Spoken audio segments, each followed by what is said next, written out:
yang ketiga, Yesus sendiri semasa hidupnya mengajar dalam rumah-rumah ibadat dan memberitakan Injil Kerajaan Allah dan memberikan nasihat-nasihat yang baik. Suatu ketika Yesus naik ke atas bukit dan mulai berbicara dan mengajar murid-muridnya.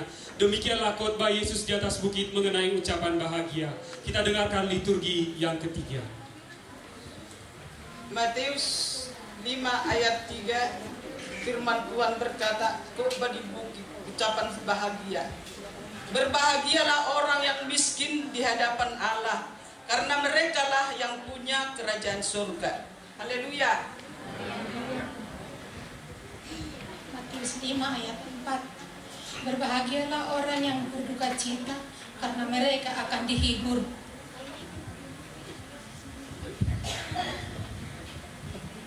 Matius 5 ayat 5. Berbahagialah orang yang lemah lembut, karena mereka akan memiliki bumi. Matius 5 ayat 6. Berbahagialah orang yang lapar dan haus akan kebenaran, karena mereka akan dipuaskan.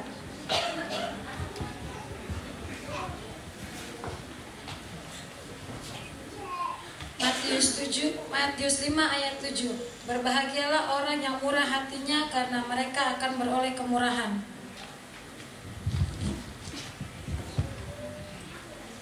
Matius 5 ayat 8. Berbahagialah orang yang suci hatinya, karena mereka akan melihat Allah.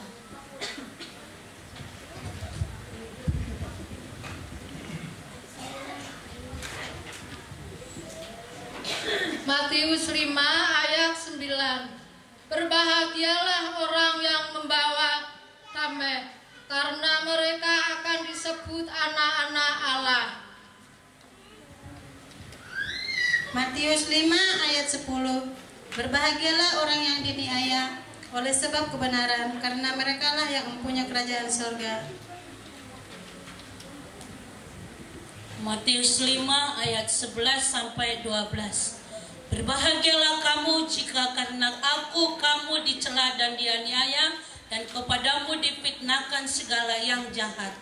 Bersukacitalah dan bergembiralah, karena upahmu besar di surga, sebab demikian juga telah dianiaya nabi-nabi yang sebelum kamu.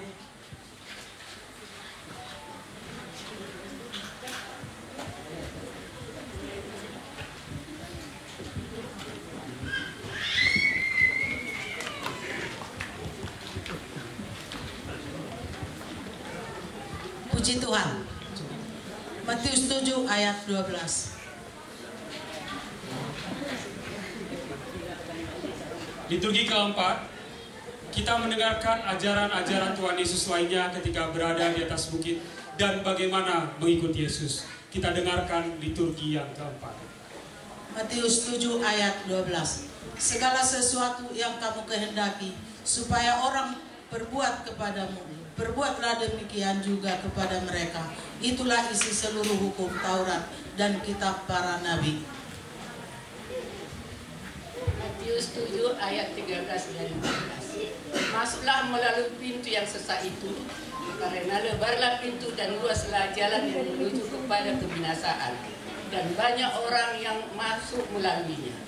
Karena sesaklah pintu dan sempitlah jalan yang menuju kepada kehidupan, dan sedikit orang yang mendapatinya.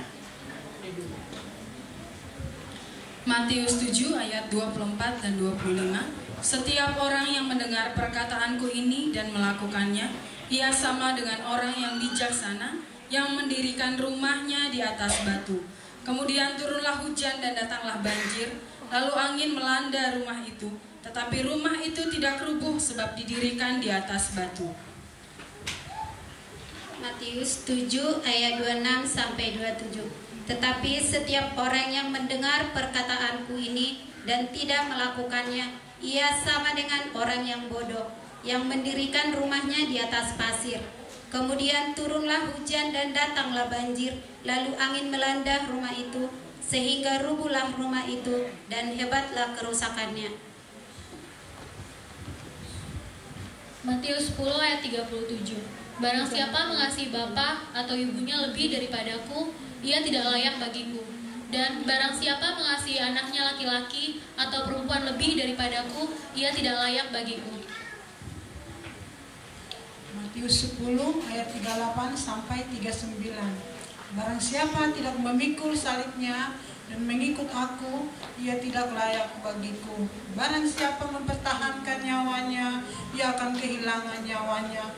Dan barang siapa menghilangkan nyawanya karena aku, ia akan memperolehnya. Matius 10 ayat 40, demikian firman Tuhan. Barang siapa menyambut kamu, ia menyambut aku. Dan barang siapa menyambut aku, ia menyambut dia yang mengutus aku. Matius 10 ayat 41. Barang siapa menyambut seorang nabi sebagai nabi, ia akan menerima upah nabi. Dan barang siapa menyambut seorang benar sebagai orang benar, ia akan menerima upah orang benar. Matius 11 ayat 27. Semua telah diserahkan kepadaku oleh Bapakku, dan tidak seorang pun mengenal anak selain Bapa, dan tidak seorang pun mengenal Bapa selain anak, dan orang yang kepadanya anak itu berkenan menyatakannya. Haleluya.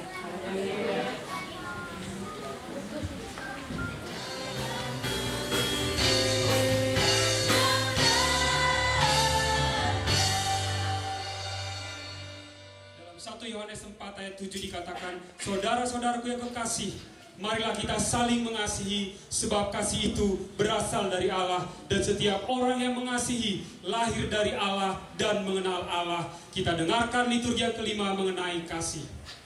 1 Korintus 13 ayat 2. Sekalipun aku mempunyai karunia untuk bernubuat, dan aku mengetahui segala rahasia dan memiliki seluruh pengetahuan, dan sekalipun aku memiliki iman yang sempurna untuk memindahkan gunung, tetapi jika aku tidak mempunyai kasih, aku sama sekali tidak berguna. Haleluya. Puji Tuhan. Haleluya. 1 Korintus 13 ayat 3. Dan sekalipun aku membagi-bagikan segala sesuatu yang ada padaku, bahkan menyerahkan tubuhku untuk dibakar, tetapi jika aku tidak mempunyai kasih, sedikit pun tidak ada faedahnya bagiku. Haleluya. 1 Korintus 13 ayat 4. Kasih itu sabar, kasih itu murah hati, ia tidak cemburu, ia tidak memegahkan diri dan tidak sombong. Matius 11 ayat 28 sampai 30. Marilah kepadaku semua yang letih lesu dan berbeban berat, aku akan memberi kelegaan kepadamu. Pikuklah kuk yang kupasang dan belajarlah kepadaku, karena aku lemah lembut dan rendah hati, dan jiwamu akan mendapat ketenangan.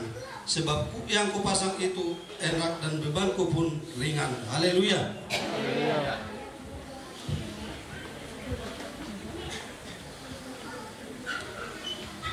1 Korintus 13 ayat 6 sampai 7.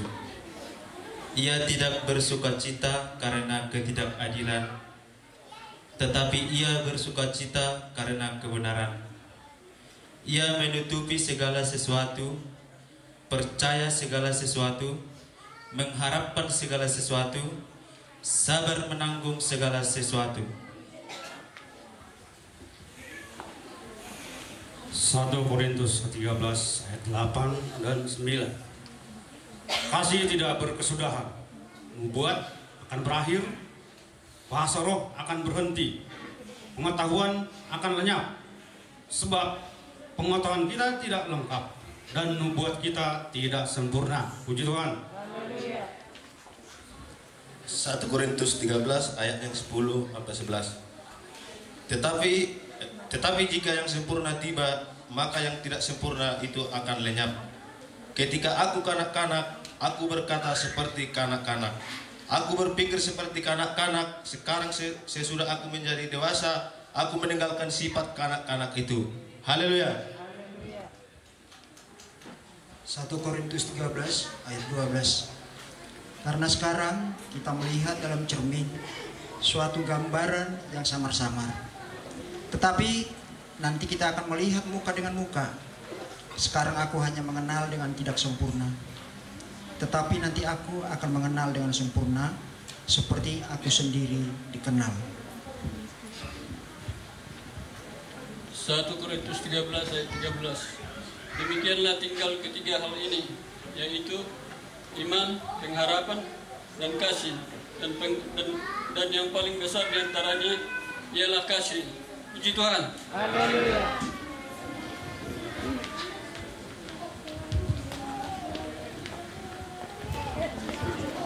Kita dengarkan liturgi yang ke-6 sebagai liturgi yang terakhir. Mari kita dengarkan berita kelahiran Yesus hingga Yesus dibaptis. Kita dengarkan liturgi yang ke-6. Puji Tuhan. Matius 1 ayat 18, 22 sampai 23. Kelahiran Yesus Kristus adalah seperti berikut. Pada waktu Maria, ibunya, bertunangan dengan Yusuf, ternyata ia mengandung dari Roh Kudus sebelum mereka hidup sebagai suami istri. Hal itu terjadi supaya genaplah yang difirmankan Tuhan oleh Nabi. Sesungguhnya anak darah itu akan mengandung dan melahirkan seorang anak laki-laki, dan mereka akan menamakan dia Immanuel, yang berarti Allah menyertai kita. Matius 2 ayat yang 1 sampai 2. Sesudah Yesus lahir di Betlehem di tanah Yudea pada zaman Raja Herodes, datanglah orang-orang Majus dari timur ke Yerusalem dan bertanya-tanya, di manakah dia, raja orang Yahudi baru dilahirkan itu? Kami telah melihat bintangnya di timur dan kami datang untuk menyembah dia. Puji Tuhan. Matius 2 ayat 3 sampai dengan 5. Ketika Raja Herodes mendengar hal itu, terkejutlah ia berserta seluruh Yerusalem. Maka dikumpulkannya semua imam kepala dan ahli Taurat bangsa Yahudi, lalu dimintanya keterangan dari mereka di mana Mesias akan dilahirkan. Mereka berkata kepadanya, di Betlehem di tanah Yudea, karena demikianlah ada tertulis dalam kitab Nabi.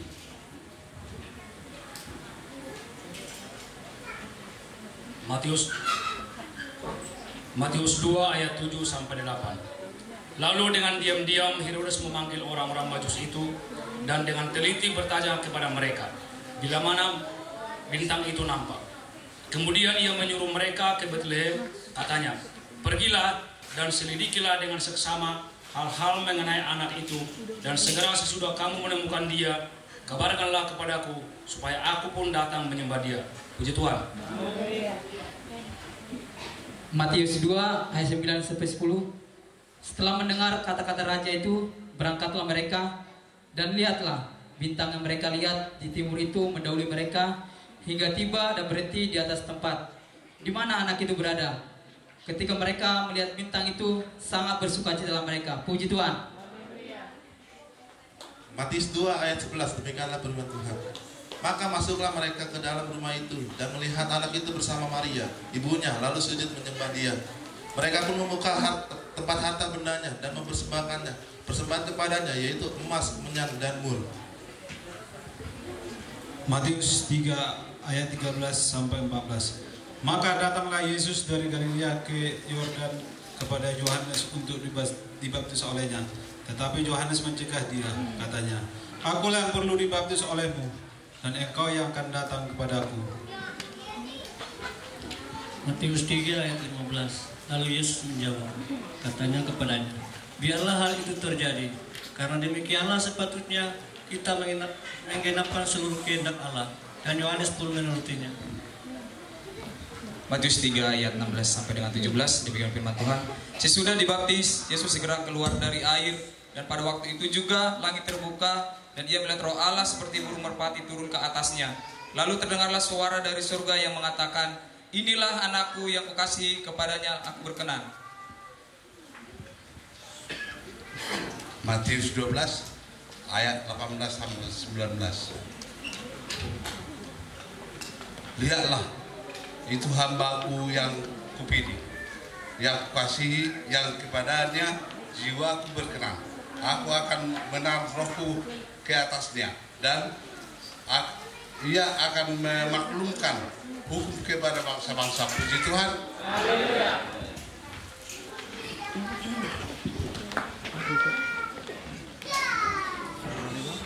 Liturgi yang pertama, mari kita dengarkan nasihat-nasihat supaya bersatu dan merendahkan diri seperti Kristus yang disampaikan oleh Rasul Paulus kepada jemaat di Filipi.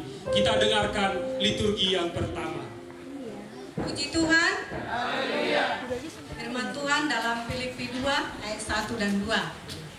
Jadi, karena dalam Kristus ada nasihat, ada penghiburan kasih, ada persekutuan roh, ada kasih mesra, dan belas kasihan.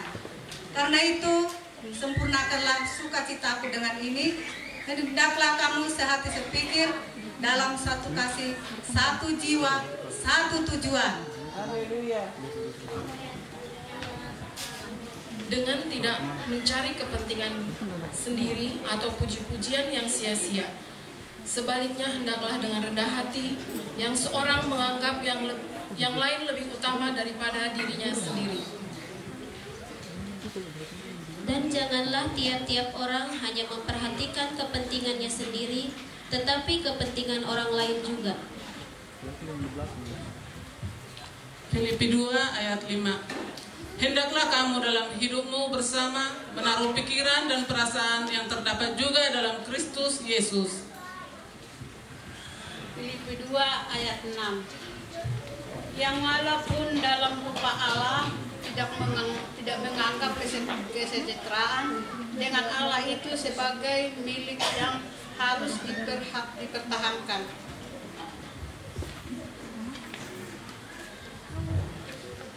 Filipi 2 ayat 7. Melainkan telah mengosongkan dirinya sendiri dan mengambil rupa seorang hamba dan menjadi sama dengan manusia.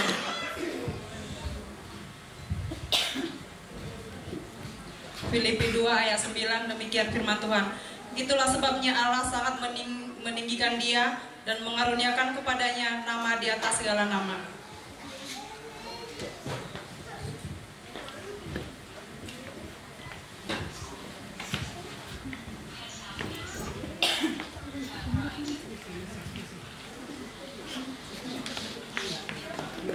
Filipi 2 ayat 12.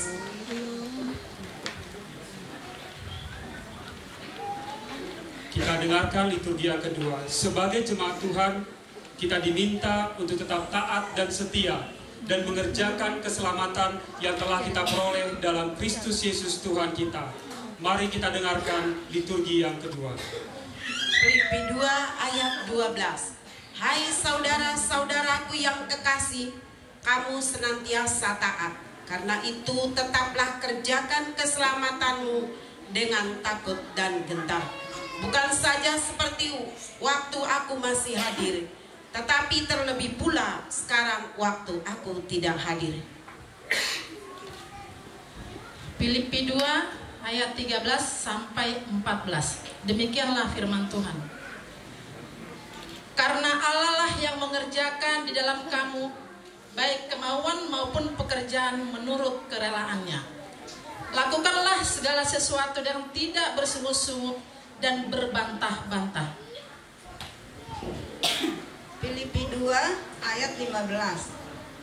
Supaya kamu tidak beraib dan tiada bernoda, supaya anak-anak Allah yang tidak bercela di tengah-tengah angkatan yang berbengkok hatinya dan yang sesat ini, sehingga kamu bercahaya di antara mereka seperti bintang-bintang di dunia. Filipi 2 ayat 16 begini bunyinya.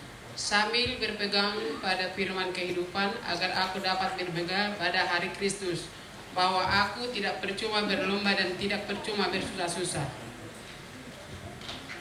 Filipi 2 ayat 17 sampai 18. Tetapi sekalipun darahku dicurahkan pada korban dan ibadat imanmu, aku bersukacita dan aku bersukacita dengan kamu sekalian. Dan kamu juga harus bersukacita demikian dan bersukacitalah dengan aku.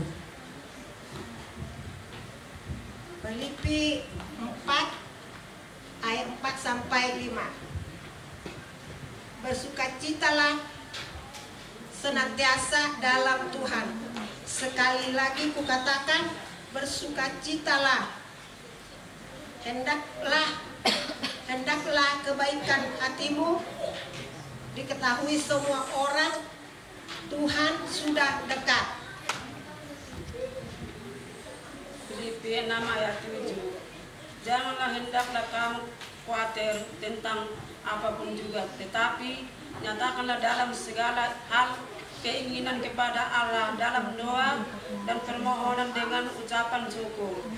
Damai sejahtera Allah yang melimpahi segala hal kan memelihara hati dan pikiranmu dalam Kristus Yesus. Filipi 4 ayat 8. Jadi akhirnya saudara-saudara, semua yang benar, semua yang mulia, semua yang adil, semua yang suci, semua yang manis, semua yang sedap didengar, semuanya yang disebut kebajikan dan patut dipuji, pikirkanlah semuanya itu. Dan apa yang telah kamu pelajari, dan apa yang telah kamu terima, dan apa yang telah kamu dengar, dan apa yang telah kamu lihat padaku, lakukanlah itu. Maka Allah sumber damai sejahtera akan menyertai kamu. Efesus 5 ayat 1 sampai 2, demikianlah firman Tuhan. Sebab itu jadilah penurut-penurut Allah seperti anak-anak yang kekasih, dan hiduplah di dalam kasih, sebagaimana Kristus Yesus juga telah mengasihi kamu dan telah menyerahkan dirinya untuk kita sebagai persembahan dan korban yang harum bagi Allah. Puji Tuhan.